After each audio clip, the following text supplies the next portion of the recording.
All right. What's going on, everybody? Good morning.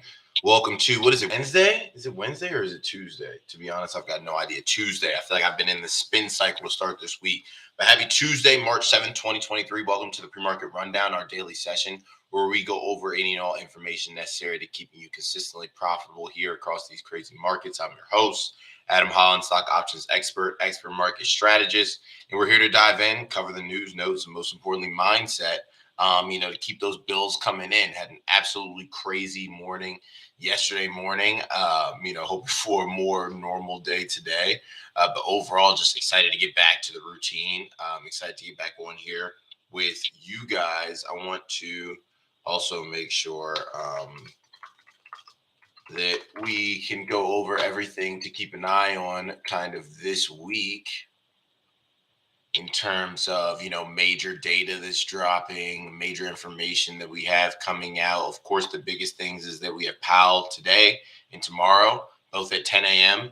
So we've got, him with the testimony today, semi-annual monetary policy report to Congress. And tomorrow we've got him again at 10 a.m. So that is going to be the big thing, is going to be Powell speaking. And then we have Vice Chair of Supervision, Michael S. Barr, I believe he's for the Fed as well, but he's speaking on Thursday at 10 a.m. about crypto. So we got a lot of interesting news, coming to us this week, a lot of important testimonies and, just some things to keep eyes on as we are preparing for, and positioning for a very, very large and profitable move. So if you were there for the challenge, you were present for that, you know exactly what I'm talking about, and you're preparing for that as well.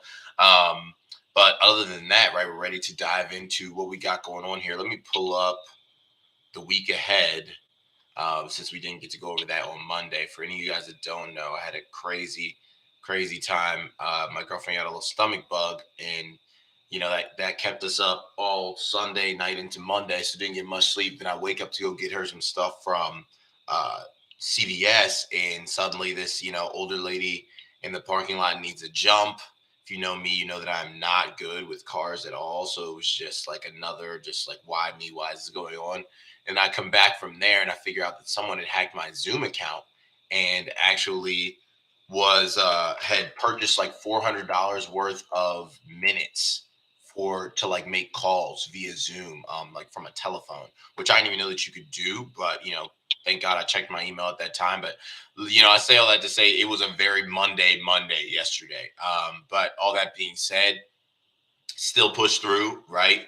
Still placed a nice trade, made almost 100%, might have been over 100% there, intraday on SPY, and then cool, went about the rest of the day, resting up, caring for her, getting ready for one-on-ones that I had in the evening. So that's a beautiful thing, right? Even when you have the most challenging of days, you can still go ahead, turn in the market, even with, literally 0.5 brain cells functioning and me on the phone with Zoom trying to get my money back, right? You can still go ahead and fire off a trade for 100% profit. So, being able to really persevere and push through regardless of the circumstances is something that I'm really about, and something that yesterday really demonstrated. So it just goes to show you that regardless of whether or not you have, only a few hours of sleep and you've got literally negative patience left, you can still accomplish what you're setting out to accomplish, right? And that kind of embodies why we're here each and every day, why you guys are throwing those ones in the chat, because we're trying to get 1% better. That's the goal. So if you're watching via replay as well, make sure you throw that one in the chat signifying your intention to get 1% better today. If my camera can only zoom in and get 1% better, there we go. I'd be a lot better. Greg said, she's crazy Monday indeed. Yeah, man. It was one of those days where you're sitting there, you're like, is this real? Am I on like an SNL skit, or like what is going on? Somebody please let me know. But let's go ahead and talk about what we got going on in the week ahead. So this was, the newsletter from, it was Sunday, something like that. So the jobs report could be the biggest talking point of next week after Federal Reserve Governor Christopher Waller warned interest rates may have to be raised more than expected if economic data comes in hot. Investors will also be paying close attention to Treasury yields, especially the 10-year Treasury note after its flirtation with the 4% level. On the political front, the White House is expected to release a proposed budget on March 9th. The proposal could have implications for some defense stocks, depending on the funding levels that are eventually worked out with Congress. Meanwhile, earnings reports slow down quite a bit in the week ahead, though updates from Dick's Sporting Goods and Oracle could rattle their respective sectors. Let's see here. We also have some earnings reports from Allbirds. If you guys aren't familiar with them, they're kind of a shoe slash apparel company that was built purely on the back of social media. And then let's see here. Anything else important from there? We got a GE event. Not really Apple's annual meeting. Let's see exactly what we got going on in terms of earnings. So yesterday we had Trip.com. They reported their ticker's TCOM. Today we have Dick's Sporting Goods, ticker DKS. CrowdStrike, ticker CRWD. Cybersecurity stock there with CrowdStrike. Wednesday we've got Campbell's, ticker CPB. We've got MongoDB, ticker MDB. That was one of those like speculative kind of meme stock type of trades, some months back. In terms of Thursday, we've got JD.com, JD being a Chinese company. Their ticker JD, Ulta Beauty, ticker ULTA, DocuSign, DOCU, and Oracle ORCL. Also Gap, ticker GPS. So I'd say we probably have the biggest earnings on Thursday, but nothing really too big. In terms of analysis, volatility watch, Silvergate Capital, ticker SI, and Bed Bath & Beyond are once again at the top of lists with the highest percentage of short interest outstanding. Options trading has spiked over the last week on Genius Group Limited, ticker GNS. In the cryptocurrency market, Ethereum could see some swings as tests are run ahead of the Shanghai hard fork. So in terms of crypto news, right, we have some developments going on there with the hard fork going on in Shanghai. And with crypto, it's tough. Some of these things could end up being sell the news type of events. It's kind of buy the rumors, sell the news a lot, when it comes to crypto. So we'll see how ETH develops over the course of the week. Following the major network upgrade, 16 million staked Ether will become withdrawable by validators that help operate and secure the network. Let's see, anything else important? So jobs report preview. The February jobs report could have huge significance following the January blowout number of 517,000 job additions. The consensus estimate for 215,000 new jobs to have been added to the economy, but a lower number could shift the narrative on if the January print was a one-off. The unemployment rate is expected to hold steady at 3.4%, and a 0.3% month-to-month bump in average hourly earnings is anticipated.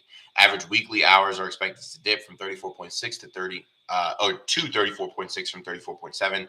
Bank of America thinks deceleration from January will be tied to largely to weather shifts and general mean reverting nature of NFP prints, so non-farm payroll prints. So let's see here. We can pull up Celtics calendar. Of course, we want to double check. So let's see here. We get Powell testifying today at 10 a.m. We get wholesale inventories at 10 a.m. So those are the main things that we're focusing on today. It's Powell at 10 a.m. Wholesale inventories, mainly Powell, though. Powell also testifies tomorrow. Another thing that we'll be focusing on, we get jobless claims on Thursday in the employment report and U.S. unemployment rate on Friday. So, Wednesday, Thursday, pretty much every day except for yesterday, right? Tuesday, Wednesday, Thursday, and Friday, we've got information coming out. We've got data dropping, right? So we get jobless claims and employment data Thursday and Friday. The last, round of jobless claims data was much better than expected. That's not good because, again, that gives the Fed the leeway to continue to hike, which is not good for markets in terms of them continuing to go up. So we'll see if that was just a one-off. But if we have, inflation continuing to go up, which it did in this last report, and then we also have the job market very strong, the Fed could get back to hiking by 50, 75 basis points instead of 25, right? Because they started hiking by 25, and what happened? Inflation crept right back up, which is what Michael Burry from The Big Short warned of, right? Michael Burry said, hey, listen, the Fed is going to get soft on inflation. It's going to shoot back up, and then we're going to be in this recession longer than anyone wants to be. So the Fed, again, they might take that personally, and if they see, any type of inkling that that's happening, they go right back to the big hikes. So, we've got, data and information coming out pretty much every morning this week. Stuff to stay on top of for sure. And you want to factor that into your trading plan, right? If you're swinging anything, you want to factor that in, right? You either want to make sure that you're making your money during the day. And if you swing anything that's like a short swing, you know that overnight that thing is risky to swing, right? So let's see here. In terms of today, Tuesday specific news, and let me check back in on the stream, make sure we got everything. All right, cool. Yeah, awesome. Good morning. Throwing out ones to everybody. Much love. Okay.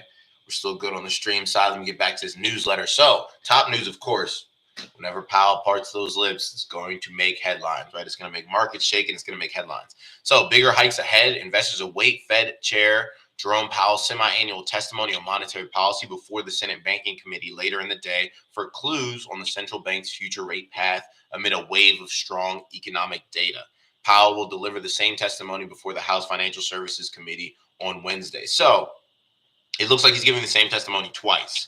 That's important because people say, oh, Powell's speaking. We're going to get this. We're going to get that. It depends, too, in the manner of which he's speaking. Is he getting asked questions, right? Is this live? Are these pre-prepared remarks, or is he answering them off the cuff? All those things factor into, what the market could do. If he is delivering a pre-prepared message, he has an idea in mind for what he's trying to convey, and there won't be any curveballs, right? It's going to be, he has a statement, he's going to come out, he's going to make the statement, and then that's it. If they can ask him questions and things like that, then we open the door for, even more volatility based on his answers. In terms of backdrop, the Fed chief's appearances at Capitol Hill follow the release of the central bank's monetary policy report.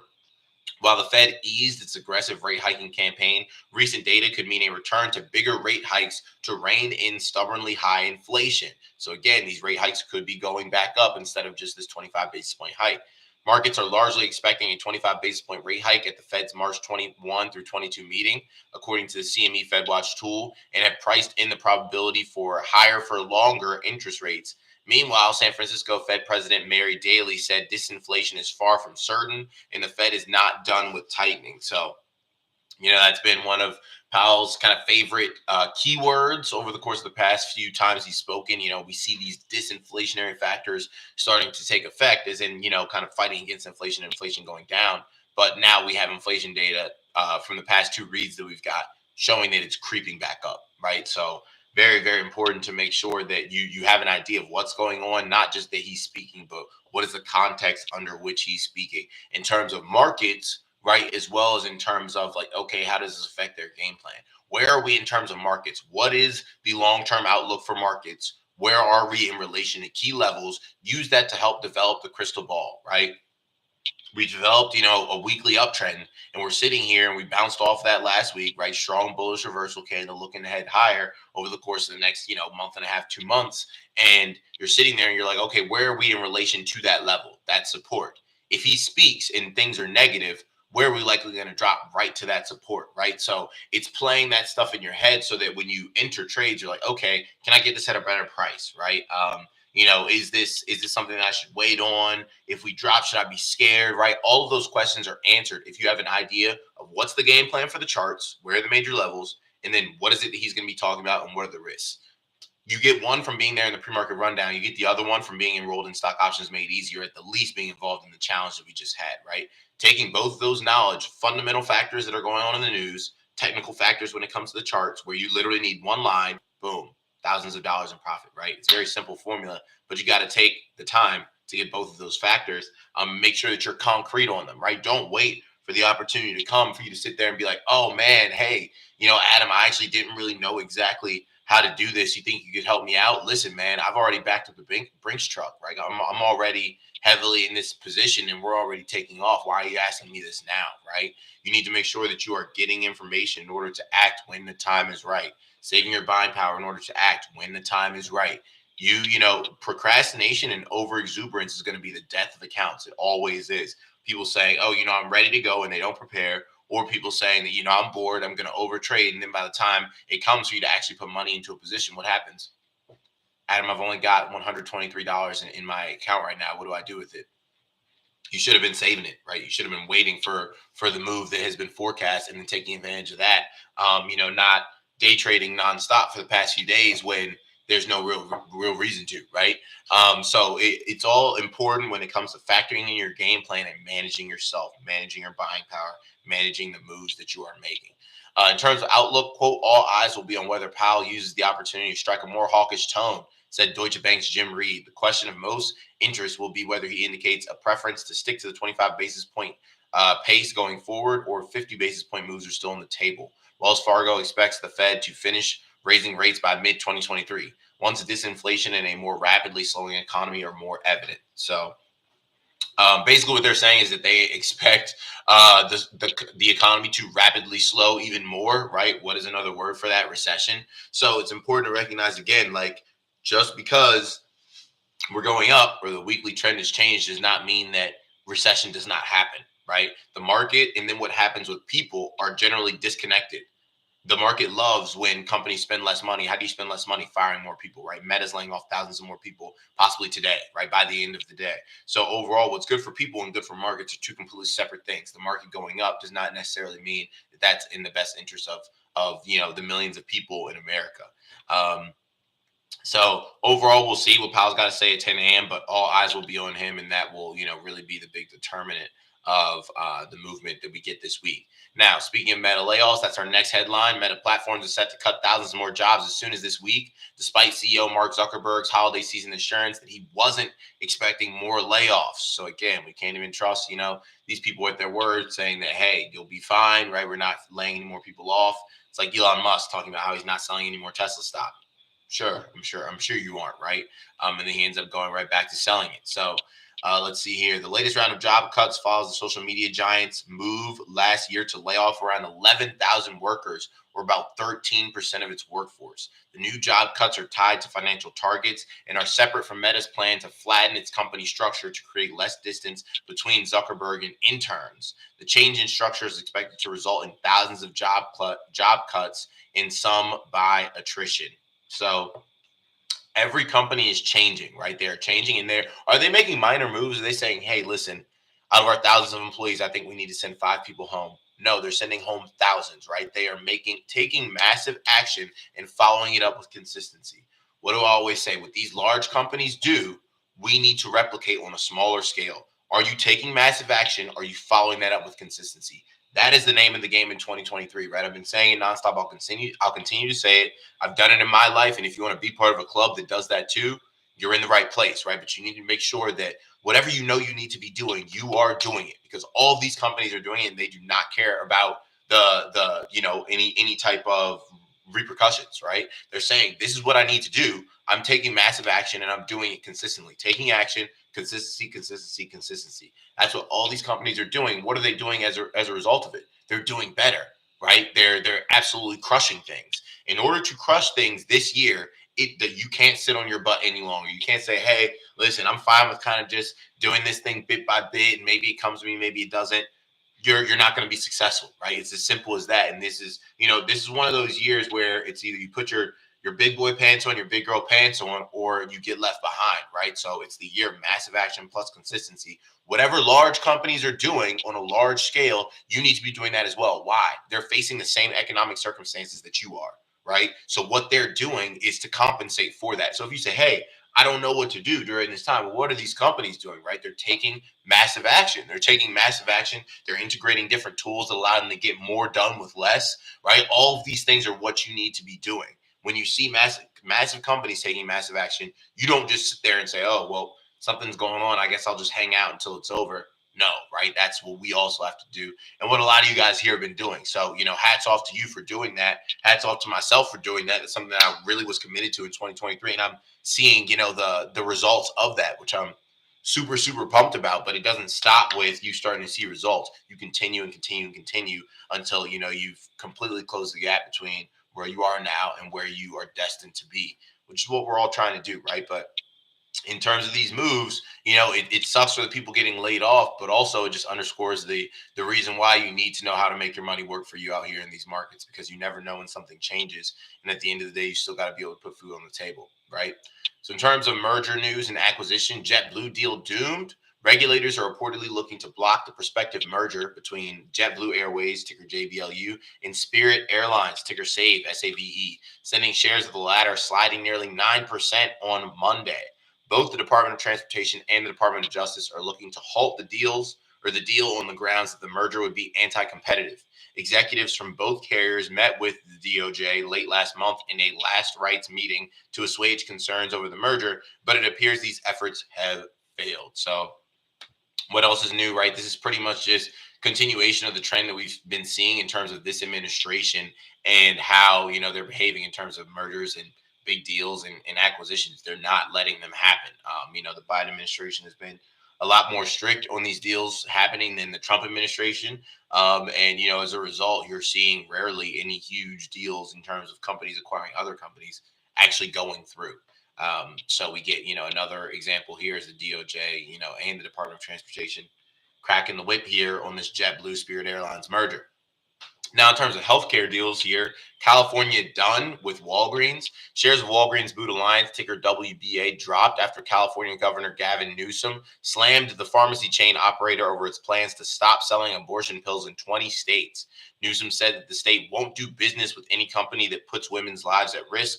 I do that because it's a quote, not because I'm making light of it. He directed the California Department of Health and Human Services to review all relationships with Walgreens, including Medi-Cal and Covered California, the state's two largest public insurance plans. So obviously that's not what you want to hear if you're invested in Walgreens, right? I'm not, but just overall in terms of the ramifications, you don't want to hear one of the largest states, in the U.S. and a state that has a GDP larger than a lot of the world's countries come out and say that they're done with you. Yeah, that's definitely at the top of the list of things you don't want on a Tuesday, or any day for that matter. So something to keep an eye on for Walgreens. That definitely caused ramifications in terms of price action. We saw their stock drop because of that. So we'll see if Walgreens ends up kind of walking that back or not. I'm sure they'll release some type of statement or something, or maybe they won't. And they're just like, hey, who cares, California? We don't need you anyways. In terms of today's markets, we are kind of mixed bag across the board. I'd say more green than red. In Asia, Japan, we're up 0.3%. Hong Kong, we're down 0.3%. China, we're down 1.1%. India, we're up 0.7%. In Europe, the FTSE in London up 0.3%. Paris, we're up 0.2%. Frankfurt, we're up 0.2%. The Dow, we're flat. S&P, we're up 0.1%. NASDAQ, we're up 0.2%. Crude oil, we're down 0.7%. Gold down 0.4%. Bitcoin down 0.1%. I guess it's been selling off a bit, down to 22,371. We've got Powell at 10 a.m. That's the biggest thing, right? Powell at 10 a.m. And then we're going to wrap up here with our rapid fire bullet point rundown. WSB survey results, Seeking Alpha users flag information technology as big 2023 winner. Google, ticker GOOGL, to trim senior promotions this year amid growth slowdown. Atlassian, ticker TEAM, to lay off around 5% of its workforce amid rebalancing of resources. Meta's WhatsApp agrees to be more compliant with EU privacy rules. Snap jumped 11% to a month high as likelihood of TikTok ban gains steam. I understand that people love TikTok, but like I said before, I really hope they ban it. I hate having to go and post across 3 social networks. And I also just think that, conspiracy theories aside, I just think that it's a huge issue with data and accessibility when it looks like more likely than not we're going to be at war with China. It's not something to speak into existence, but you also don't want to be an ostrich at this point. It's seeming all but inevitable. And the last thing you want is a backdoor into the computer that is in the pocket of every single American. And that's what it is, right? If you've ever gone through the user agreement, if you ever look through it for TikTok, it is super, super intrusive. They basically have access to everything on your phone. And nobody reads it, but it's just something that at this rate ends up being a big risk, because that's how war is fought, nowadays. It's not who has the biggest army, because it doesn't matter, right? I could send one drone and knock out thousands of troops. At the end of the day, battles are fought, in the mind, in the pockets, right? In the phones, in the infrastructure, right? It's fought through hacking, through manipulation. That's how war is fought now. And unfortunately, they have a big war tool when it comes to TikTok. So Snap, one of the beneficiaries here, even though it's not like they were doing well before, right? They weren't doing well before TikTok. So what is to say that they'll do better after it? I got no idea. ExxonMobil, ticker XOM, sued by federal agency over hangman's nooses found at Louisiana plant. Wow. Yeah, you got to get that together, ExxonMobil. Jeez. Cheniere, ticker LNG, CEO calls lack of U.S. investment in natural gas pipelines scary. Reserve Bank of Australia lifts key interest rate by 25 basis point in record 10th consecutive hike. U.S. solar panel imports from China on the rise, says top White House advisor. They might be trying to get those in as soon as possible. Pfizer, ticker PFE, is only bidder for cancer-focused Seagen. Talks still very preliminary. So overall, what's the game plan for this week, right? As that wraps up our bullet point, rapid fire bullet point rundown, looking for SPY to come back to that 400, 398 area, right?